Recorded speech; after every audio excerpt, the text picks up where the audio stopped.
अस्सलामुअलैकुम रहमतुल्लाहि व बरकातुहू। इत्तेहाद न्यूज़ में आप सभी का खैर मकदम है।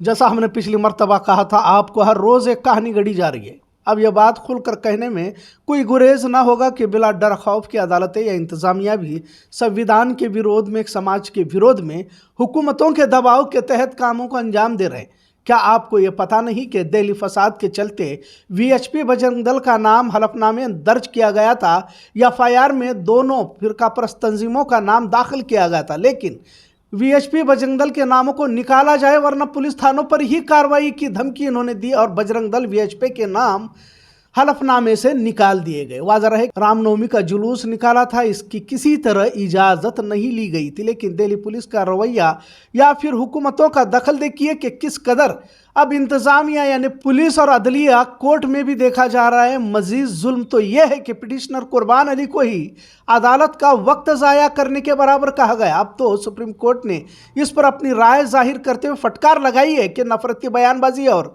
न्यूज़ चैनलों की जानिब से नफरती कवरेज को बढ़ावा दिया जा रहा है, इस पर भी कुछ हद तक रोक लगा देनी चाहिए। लेकिन इन तमाम बातों की तरफ तवज्जो दे कौन रहा है और कितने लोगों पर कार्रवाई की जा रही है, लिहाजा अदालतों की हिदायत को भी नजरअंदाज किया जा रहा है। धर्म संसद के नाम पर कुर्बान अली ने याचिका दायर की थी, जिस पर अदालत की जानिब से इस तरह का जवाब आना, इसे क्या कहा जाए। आखिर इंसाफ की उम्मीद करे तो कहां की जाए, ऐसा सवाल भी उठता नजर आ रहा है। गली मोहल्लों में ऐसी भीड़ तैयार की गई है जहां इन्हें अपनी पढ़ाई, अपने मुस्तकबिल, भविष्य संवारने की बजाय मुसलमानों से नफरत देखी जा रही है। रुड़की में मुसलमानों को जबरन मोहल्ला खाली करने पर मजबूर कर दिया गया। कई मुस्लिम खानदान यहां से अपनी जान बचाकर दूसरी जगह पर हिजरत करने पर मजबूर हो गए। यहां के बजरंग दल कारकुनों ने इत्मीनान का इजहार करते हुए कहा कि इस तरह मुसलमानों को भगाने से हमें खुशी मिलती है। अब इस मोहल्ले से भगाए गए हैं, हम जल्द ही इन्हें देश से बाहर कर देंगे। अब इस तरह की वारदातों को क्या कहा जाए। पुलिस एक तरफा कार्रवाई करते हुए मुसलमानों पर ही मुकदमे दायर करने का इल्जाम लगाया जा रहा है, तो दूसरी तरफ अदालती कार्रवाई भी शक के दायरे में आती जा रही है। अब तो सुप्रीम कोर्ट के फैसले का भी जहांगीरपुरी मामले में क्या हुआ सभी ने देखा। अदालत का फैसला कार्रवाई को रोकने का है, लेकिन मुस्तकिल दुकानों को गिराया गया और मंदिर आते ही रोक दिया गया। साबिक जस्टिस AP शाह ने तो, जिन्होंने भी सुप्रीम कोर्ट की खिलाफ वर्जी करते हुए कार्रवाई की है, इन अफसरान पर ही कार्रवाई करने की बात कही है। पर क्या वाकई जितने भी साबिक चीफ जस्टिस या साबिक IGP जिन्होंने तमाम मामलों को गलत बताते हुए मुल्क के संविधान, अदलिया और इंतजामिया का सियासी पार्टियों के दबाव में हुकूक की पामाली की जा रही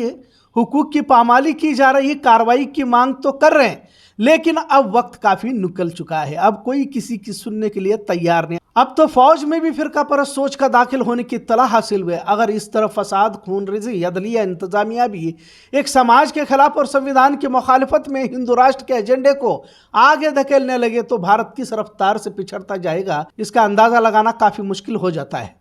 मुसलमानों के साथ दिगर दलित और ईसाई समाज निशाने पर लाया जा रहा है, लेकिन पूरे देश में एक तरफ के खौफ का माहौल देखा जा रहा है। कोई आगे बढ़कर बोलने के लिए तैयार नहीं है। अगर कोई फिरका परस्त भगवादारियों के खिलाफ अर्जदाद दाखिल भी की जाती है तो इन्हें अदालत का वक्त ज़ाया करने के बराबर समझा जाता है। पिछले कई वारदातों से उम्मीदें और भी घटती जा रही है। जहांगीरपुरी मामले ने वाकई कई सारे मामलात को वाज़ह कर दिया है, तस्वीर को साफ करते नजर आ रहा है। वैसे तो संविधान, आईने हिंद, लोकतंत्र अब भीड़ तंत्र में कभी का तब्दील हो चुका है। अगर वाकई तमाम मुल्क को, मुल्क के मुस्तकबिल को बचाना है तो पूरी कुव्वत के साथ फिरका परस्तों के खिलाफ सेक्युलर ताकतों को सड़कों पर उतरना होगा, वरना अब तो इस देश को बचाना काफी मुश्किल हो जाएगा, क्योंकि नफरती गिरोह का वायरस अब मुल्क के बड़े शहरों से निकलते हुए करीब देहातों, गली मोहल्ले तक पहुंच चुका है, जिसे रोकने से ही ये देश बच सकता है। इत्तेहाद न्यूज़ देखने के लिए शुक्रिया। अल्लाह हाफिज।